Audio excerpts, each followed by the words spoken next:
정부는 재외동포가 대한민국 안에서 부당한 규제와 대우를 받지 아니하도록 필요한 지원을 하여야 한다. 네, 안녕하세요. 동포세계의 김용필입니다. 제가 이 방금 여러분들에게 읽어드린 내용은요, 이 재외동포법, 그러니까 이 재외동포의 이 출입국과 관련 법적 이 지위에 관한 법률, 이 제4조, 그러니까 정부의 책무를 규정한 그 내용입니다. 여러분들이 이 재외동포법에 의해서 이 재외동포 체류 자격을 부여받은 동포분들이 많고요. 그러면서 국내에 체류하고 있는 동포들이 그래서 한 45만 명에 이르고 있습니다. 거기에 가장 많이 중국 동포들이 거의 한 40만 명 가까이 되고요. 그리고 뭐 고려인 동포들, 또 기타 뭐 각 세계 국내에 체류하고 있는 동포들이 있습니다. 요즘 제가 이 재외동포, 체류동포들의 이 체류 문제, 그리고 3년마다 체류 연장을 하게 되는데요. 그러한 문제와 관련돼서 계속 방송으로 여러분들에게 말씀을 드리고 있습니다. 그래서 이 방송을 보시고 많은 분들이 댓글을 남겨주셨는데요. 그리고 어떤 분은 저의 이 카카오톡으로 메시지를 보내주신 분도 있습니다. 그래서 이 시간에는 동포 여러분들이 보내주신 그 메시지를 좀 중심적으로 전해드리고자 합니다. 그래서 이 한국에 와서 이 재외동포 체류 자격으로 생활을 하고 있는 특히 이 중국 동포분들의 그 생활, 어떤 애로사항들이 있는지, 또 어떻게 생각을 하고 있는지 그 일면을 들어볼 수 있는 그런 시간이 되지 않을까 생각합니다. 그래서 저는 오늘 이 시간을 제목을 한국에서 이 재외동포 체류 자격으로 생활을 하고 있는 중국 동포들의 일성, 그러니까 한 목소리라고 이렇게 제목을 달았는데요. 여러분들도 이 끝까지 이 경청해 주셨으면 감사하겠습니다. 그래서 정부가 어쨌든 이 국가기술 자격증을 취득을 해서 그렇게 해서 재외동포 체류 자격을 부여를 해주거나, 아니면 만 60세 이상이 되면은 이 노령동포들에게 재외동포 체류 자격을 부여해 주기도 하죠. 그리고 뭐 유학생 신분들에게도 주고요. 그리고 기타 뭐 여러 가지 뭐 제조업체에서 방문 취업 체류 자격으로 2년 이상 성실 근무를 하게 되면은 재외동포 체류 자격을 부여해 줍니다. 이렇게 다양한 방법으로 이렇게 재외동포 체류 자격을 부여를 해주고 있습니다. 그런 가운데 이 재외동포 체류 자격자들이 이제 방문 취업 체류 자격자보다 더 훨씬 많아진 이런 상황입니다. 그래서 정부의 이 출입국 정책, 이 동포와 관련 출입국 정책도 어떻게 보면 이제는 국내 체류하고 있는 이 재외동포와 좀 현실에 맞는 그런 출입국 정책, 또 여러 가지 동포 정책이 나와야 할 시점이다, 이렇게 생각이 듭니다. 근데 이제 그러지 못한 점이 있죠. 그렇기 때문에 동포분들이 상당히 재외동포 체류 자격을 이런저런 절차를 거쳐서 또 여러 가지 비용을 써가면서 이렇게 부여받았지만은 여기에 따른 현실적인 그런 동포 정책이 따라오지 못하니까요, 상당히 불만들이 내포되고 있는 것 같습니다. 그래서 오늘은 이 동포분들이 저의 방송을 보시고 댓글로 남겨준 내용, 그리고 저의 카카오톡으로 보내주신 내용, 그 중에서도 여러분들과 함께 공유하고 함께 이야기를 나누어 볼 수 있는 그런 내용들을 제가 읽어드리도록 하겠습니다. 그래서 그 읽어드린 내용 갖고 또 함께 저의 생각을 또 말씀을 드리도록 하겠습니다. 네, 먼저 이 최송화님인 것 같아요. 저한테 이 카카오톡으로 메시지를 보내주신 분입니다. 안녕하세요. 이 새로 나온 재외동포 비자 관련 영상을 보고 추가했습니다. 궁금한 게 있는데요. 제조업도 재외동포 비자로 취직이 된다고 해서 여러 행정사에 전화를 해서 재외동포 비자로 회사에 일을 하려면은 기술 자격증이 있어야 취직할 수 있냐고 물어보면은요, 기술 자격증 없어도 된다고 하기도 하고요. 또 제조업은 단순 노무에 속하는지를 물어봐도요, 재외동포 비자로 제조업에서 어떤 업종의 일을 할 수 있는지를 물어봐도 정확한 답을 못 해주더군요. 재외동포 비자 이 취업 범위를 정확하게 알고 싶습니다. 그리고 지금 대부분의 회사가 이 방문 취업 비자를 꺼리는 회사가 너무 많습니다. 예전에는 이 방문 취업 비자로 일을 할 수 있는 사업장도 지금 재외동포 비자만 뽑으려고 합니다. 이런 면에서 일을 하려면은 재외동포 비자가 있어야 하고, 재외동포 비자를 힘들게 바꾸어도 취업 제한 때문에 어떤 회사를 찾아서 일을 해야 하는지도 방황을 하고요.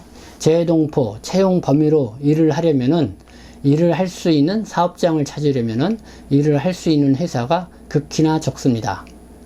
재외동포 체류 자격으로 일을 할 수 있는 회사라도요, 단순 노무 직종이 대부분입니다. 지금 방문 취업 비자로 일을 할 수 있었던 회사도 재외동포 비자를 쓰려고 합니다. 제가 처음에 방문 취업 비자로 체류하고 있으면서 일자리를 많이 찾아봤는데요, 엄청 힘들었어요. 고용노동부 알선센터로 가서 알선된 회사도 전화를 해보기도 하는데요, 방문 취업 비자를 써주는 데는 별로 없었습니다.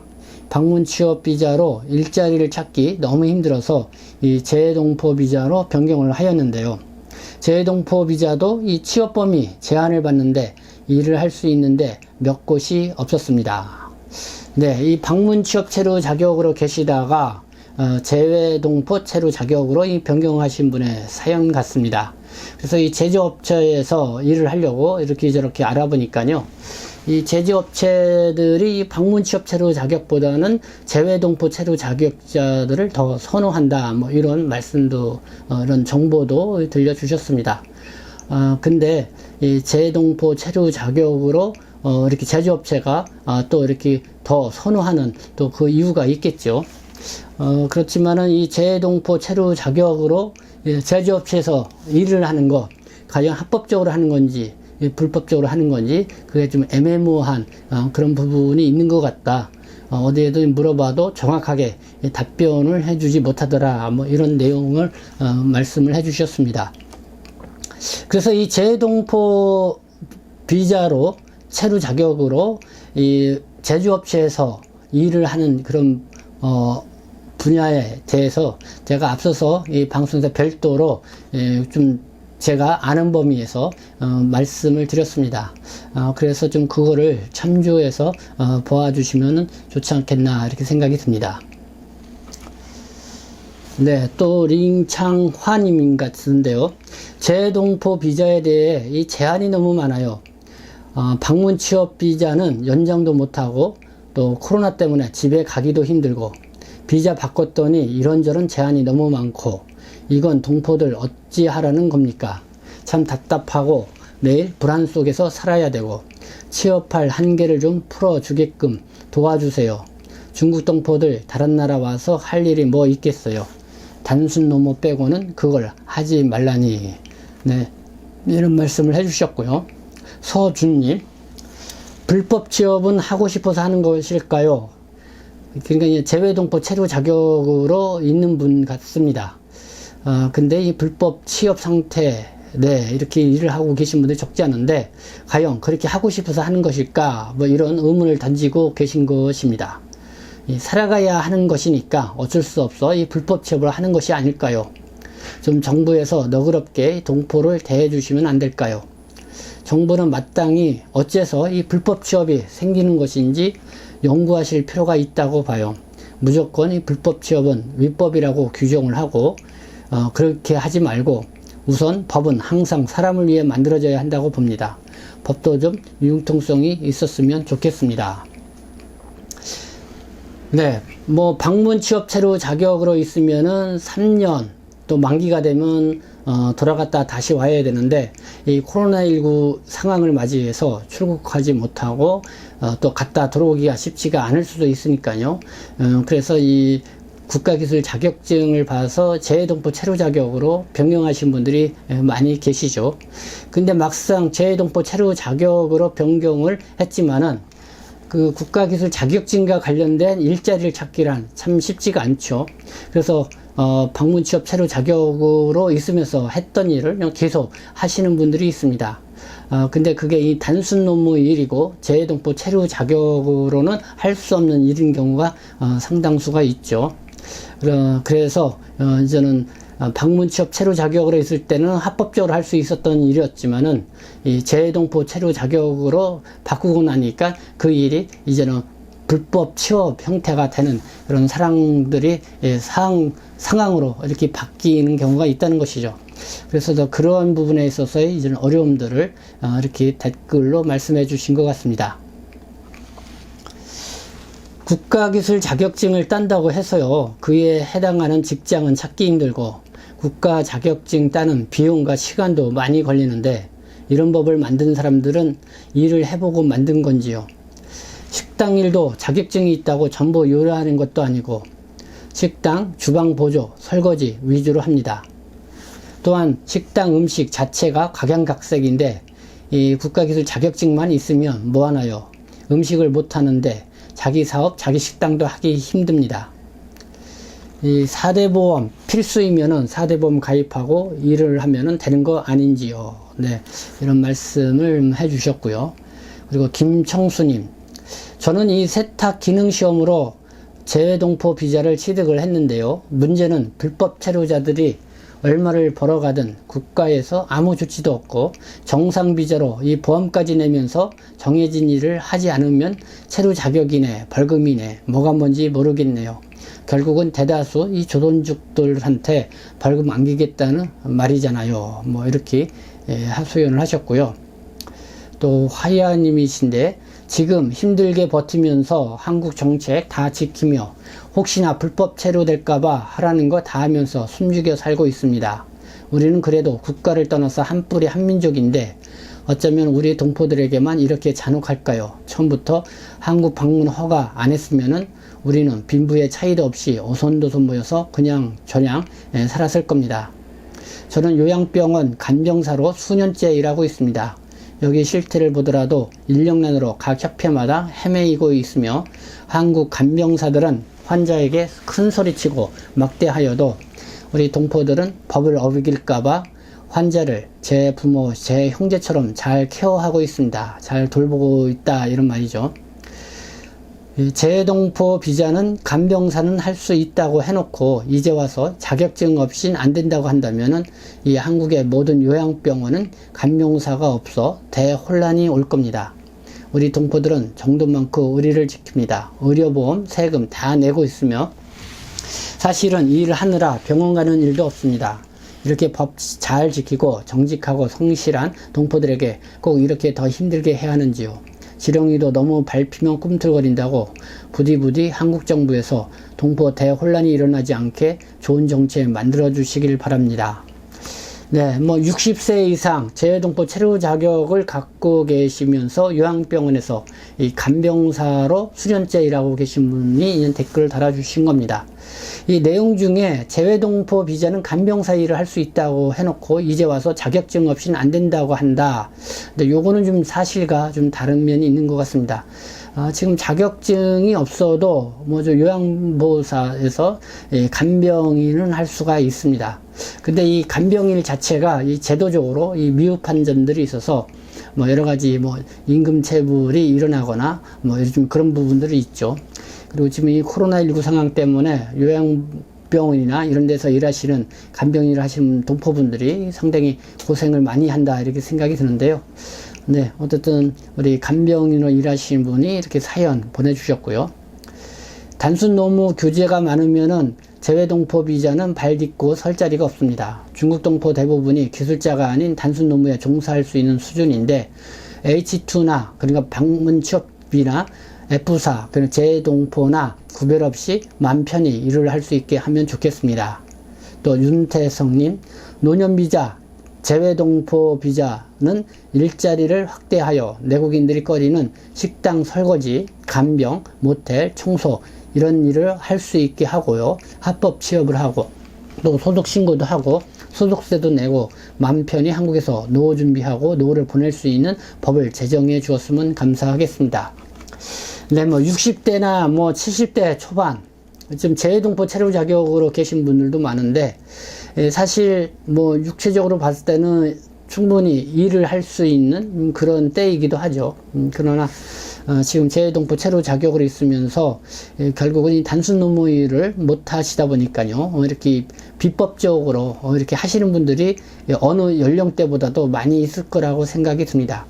그런데 이런 분들이 나중에 이 소득금액 뭐 이런 걸 보고 그냥 불법 취업을 했다고 해서 이 고액의 이 벌금을 이렇게 매기게 한다고 하면은 정말 이 노후 준비를 위해서 했던 이 동포분들의 삶이 특히 이 노령의 이 동포들의 어려움을 겪게 되지 않냐 이런 생각이 드는데요. 그런 부분에서 이 윤태성 님이 이렇게 지금 말씀을 댓글로 해주신 것 같습니다. 저와 동생은 이 설비일, 또 중앙 시스템 냉난방기 FUC 등 설비 일만 20년 정도 했습니다. 전기, 배수, 전자, 용접 등 종합적인 분야라 인력이 항상 부족하고 아무나 할 수 있는 일도 아니고요. 재외동포 이 건설 취업 자격증도 없어요. 시험도 못 치고 자격증도 못 따요. 재외동포 동포 취업정책은 비현실적이고 동포들 생존권 침해이며 인권 침해이고 자유와 민주 평등에 어긋나는 법적 제도라고 생각합니다. 네, 지금 이 건설 현장에서 일을 하고 계시는 분의 사연이고요. 김강님, 물론 자격증이 없이 일을 하시는 분들도 많고요. 아직도 이런 정책 때문에 혼란스러운 분들도 많을 겁니다. 일단은요, 재외동포라고 하면 대한민국에 소속되어 있는 동포분들인데 일단은 취업 문턱을 낮춰주었으면 좋겠고요.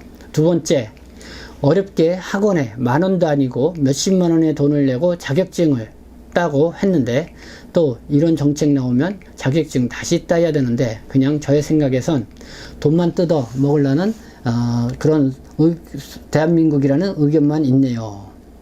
네, 뭐 이런 얘기입니다. 네, 뭐 재외동포 자격을 얻기 위해서 국가기술 자격증을 취득을 했는데 역시 또 그 자격증으로는 취업 활동을 보니까 지금 하고 있는 일과 관련된 자격증을 또 다시 따는, 그러니까 국가기술 자격증을 뭐 2중 3중으로 따시는 분들이 있죠. 그래서 좀 그런 부분에 대한 좀 하소연인 것 같고요. 법무부는 동포들이 합법적 체류하도록 정책을 계획적으로 펼쳐야 합니다. 비자만 해주고 취업 지원 안 하면은 참 불법 취업이 되겠지요. 사실상 동포 비자, 기술 자격증으로만 체류 연장 목적을 한다면은 당연히 불법 취업이 생기죠. 기술 자격 시험 자체가 선택이 어렵지요. 국가기술 자격증 범위가 넓지 않기에 사실상 취업할 때 동포들이 이 국가기술 자격증을 회사에서 인정 안 합니다. 다만 합법 취업만 고려해서 취직하지요. 모두 초보직이지요. 체류 자격을 해주고 취업을 못하게 하면은 뭘 갖고 생활을 하겠습니까? 그럼 차라리 비자를 해주지 말든가, 비자를 해주고 기술직만 해라. 말이 되나요? 국가기술 자격 시험 하는 것이 아니라 대한민국 취직과 법직 생활에 관한 대한민국 정착에 필요한 시험을 보아서 체류 자격을 주면 될 건데, 뭐 이런 내용입니다. 그러니까 워낙 이 국가기술 자격증을 취득을 하고 이 재외동포 체류 자격을 부여받은 이 동포부들이 많으니까 그와 관련된 이렇게 있는 댓글들이 많이 있는 것 같습니다. 그러면서 이 국가기술 자격증, 사실 자격증을 취득했지만은 그걸로 인해서 취업 일자리를 찾는다는 게 쉽지 않은 이런 현실적인 문제를 많이 꼬집어서 얘기를 하고, 그런 국가기술 자격증 뭐로 하러 이렇게 따게 했냐, 뭐 이런 하소연도 나오는 것 같습니다. 그렇게 하면서 이분은 재외동포 체류 자격을 부여해주는 거, 국가기술 자격증 이런 시험이 아니라 대한민국의 생활, 법치, 또 이런 정책에 필요한 어떤 이런 필요한 시험, 뭐 이런 거를 통해서 재외동포 체류 자격을 부여해주는 것이 바람직하지 않냐라는 그런 의견을 주신 것 같습니다. 네, 다롱이님. 그러니까 이 재외동포 비자를 따느라 일을 못하면서까지 했는데 또 여기에다가 기능사 자격증이 있어야 일을 할 수 있다고 이렇게 제한해버리니 건설 현장에서 15년 동안 참 빠다칠 했는데 자격증이 된다니 그럼 또 머리를 동여매고 돈 학원에다가 쳐넣으면 공부했는데 떨어졌어요. 이렇게 동포들의 돈을 다 뜯어가야 속 시원한가요? 학원들만 살고 온 이 고개에 왔던 바에 좀 생활 조건을 개선하고자 했는데 이것도 안 되고 저것도 안 되고 뭔지 아닌 일이도 많은지요. 네, 뭐 건설 현장에서 일하시는 분들, 네, 또 건설 현장과 관련된 또 취업 자격증을 따야 되는 그런 부분도 있죠. 이제 뭐 재외동포, 이 동포 비자 질렸어요. 이 비자 가지고 장난질 하잖아요. 이제 피곤해서 이제는 한국 떠나고 싶어요. 뭐 이렇게 이야기하시는 분도 있었고요. 재외동포 비자로 할 수 없는 일이 너무 많아요. 이 식당 일이라도 할 수 있으면 좋겠어요. 회사 같은 경우에는 나이 많아서 안 되고, 그나마 식당 일은 또 못하게 돼 있고, 참 할 수 있는 일이 없네요. 그러면서 보험료, 건강보험료죠. 꼬박꼬박 받아가면서 정말 살기가 너무 힘드네요. 그러면서 이 식당 일이라도 좀 하게 해주세요. 라고 이렇게 댓글을 남겨주신 분이 있습니다. 그리고 이 행정사에서 듣기로는 재외동포 이 체류 연장은 소득 증명을 요구하지 않고 영주권을 신청 등 다른 비자를 신청할 때 소득 증명을 요구한다고 하는데, 이 재외동포 체류 자격을 갖고 있는 사람들에게도 이 소득 증명을 요구하는 건지 정확한 이 정책을 부탁드립니다. 그래서 이건 아주 중요하다고 생각합니다. 지금 이 방송을 듣고 난리가 났어요. 네, 이렇게 말씀을 해주신 분이 있는데요. 네, 많은 분들이 좀 당황을 했을 겁니다. 지금까지는 좀 정부가 이 눈 감아준 그런 측면이 있는데, 내년부터 이 국세청과 좀 연계해서 모든 외국인의 이런 체류 연장이나 뭐 이런 거 할 때 소득 증명을 좀 엄격하게 한다. 그걸 해서 이 소득이 이 불법 취업으로 인해서 이루어진 것이다 그러면은, 그것이 발각이 되면은 고액의 벌금을 먹인다고 하고, 그러니까 이 재외동포 체류 자격으로 계신 분들 중에서는 그것 때문에 상당히 좀 지금 고민들을 하시는 그런 상황이 됐는데요. 그래서 빨리 현실적인 이런 정책이 나올 수 있도록 우리가 좀 기도해야 된다는 그런 생각이 들고, 우리가 한 목소리를 내야 한다고 생각합니다. 그러니까 김미화님, 이 재외동포 비자 이 취업 범위 제한 없었으면 좋겠습니다. 또 김춘하님, 재외동포 비자 연장이 너무너무 힘드네요 라는 이런 댓글을 남겨주셨습니다. 네, 뭐 지금까지 제가 이 방송을 해드렸던 그 재외동포 체류 관련 방송을 보시고 이 답글로 저희 카카오톡으로 이 사연을 남겨주신 분들의 이야기를 여러분들에게 제가 읽어드렸습니다. 네, 뭐 여러분들 다 이 동포분들이 이 글을 읽고 들으시고 또 동감을 표하시는 분들도 적지 않게 있을 거라고 생각합니다. 무엇보다도 이러한 참 애타는 이런 또 호소하는 이 동포들의 목소리를 정말 이 정부 정책 이 담당자들을 할까요? 어떤 이런 분들이 좀 귀담아 들어서 현실적으로 잘 반영해서 이 동포 정책을 좀 내놨으면 좋겠다. 2022년에는 꼭 그 소망이 좀 이루어졌으면 좋겠다라는 그런 생각을 가져보게 됩니다. 네, 지금까지 시청해 주셔서 감사합니다. 저는 동포세계심 대표 변죽장 김용필이었습니다.